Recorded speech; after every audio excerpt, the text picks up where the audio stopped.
on, ladies and gentlemen? What?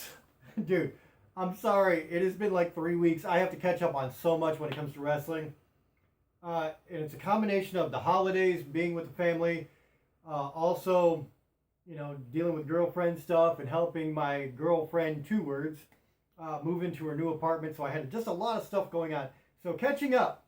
We're starting out with WWE Raw, and this is for November 18th, 2019.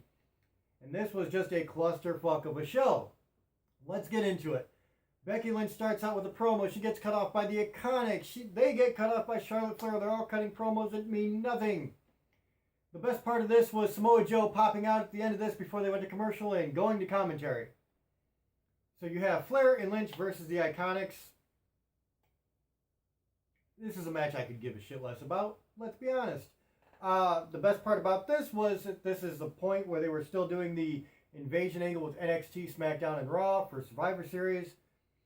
So Shayna Baszler, Jessamyn Duke, and Marina Shafir come out and they just take everybody out. And there you go.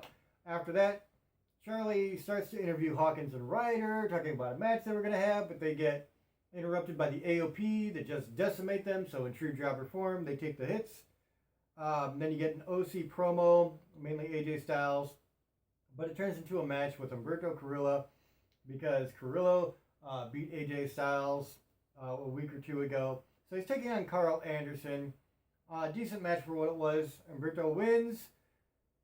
OC jump him. Street Profits come out and they try to even the odds, and that's that segment. Charlie interviews Seth Rollins about a match with Andrade that he's got later. Andrade, if he wins the match, he goes on to take Seth Rollins' place on the Survivor Series team. So really it just amounts to nothing. He's going to beat Andrade is basically what it comes down to. Then you get the absolute BS, most garbage segment I think I've seen on Raw in years, and that says a lot. Lana is out in the ring with Bobby Lashley. No Way Jose is out there too. And Lana says she just filed for divorce, blah, blah, blah. Filed a restraining order. He's supposed to be within 90 miles and then 90 days and then 90 feet from Lana is Rusev. He's supposed to stay away from her. And she just could not get it out right. So, whatever. I mean, it was just a hot mess of a segment. Then you get a glorified squash match with Bobby Lashley going over No Way Jose. I didn't care. Then you get Seth Rollins. He gets his match with Andrade. And this was a good match. Of course, Zelina Vega's out there. She tries to get involved. And it sucked because this was a good match that had a no ending.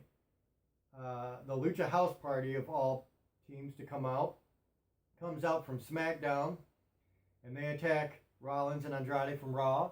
Rollins and Andrade beat them back, stand tall. And then they look with like a mutual respect in the ring. And that's where they leave that segment. Really clunky, didn't like it. Then you get a Buddy Murphy, Aleister Black bit. Buddy Murphy knocks on Aleister's door. Aleister answers, Buddy's not there. And it was kind of weird because you get that bit, then they show Triple H arriving, the whole big NXT invasion thing. Then you get Akira Tozawa versus Buddy Murphy. Decent match, Buddy Murphy wins. Then you get a Rowan promo where he's talking to this thing in the cage. This is where they started that bit. And then they go back to Aleister Black and Buddy Murphy have a stare down in the backstage area. It was a little clunky the way they did it. So I don't know that I really like that too much. Then you get Rowan versus a jobber. Some local guy. It didn't matter.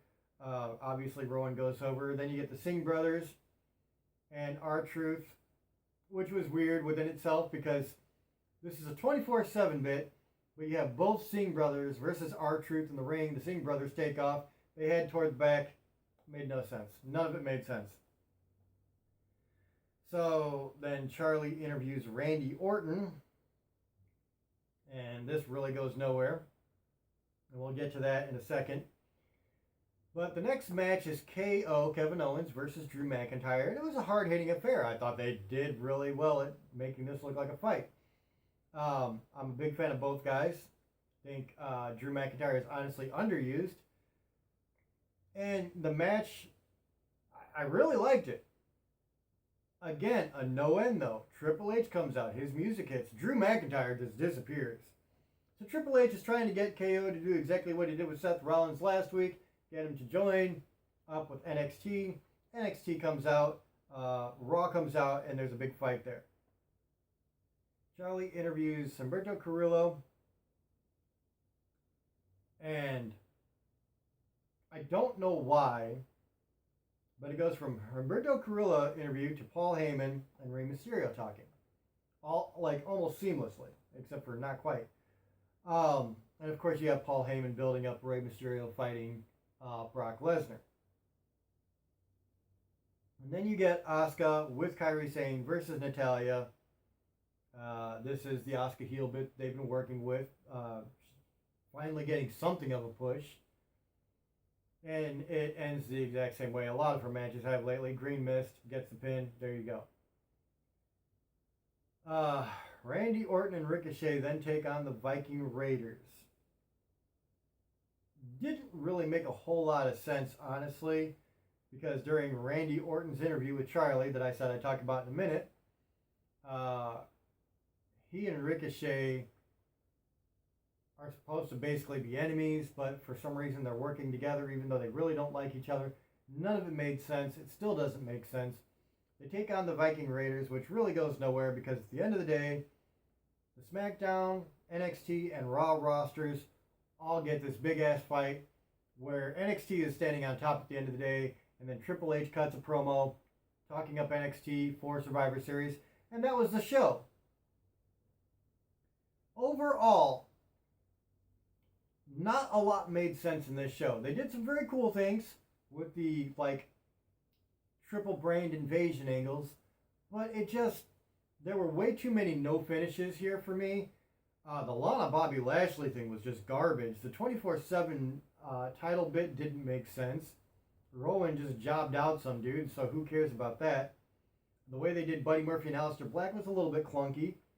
So there was a lot of problems with this show. Now, having said that, I liked Buddy Murphy versus Akira. I liked KO versus Drew McIntyre. So they had a couple of really good matches there. But they really botched this whole program up, in my opinion. So for the matches that I thought were good, I'm going to give this a 3 out of 10.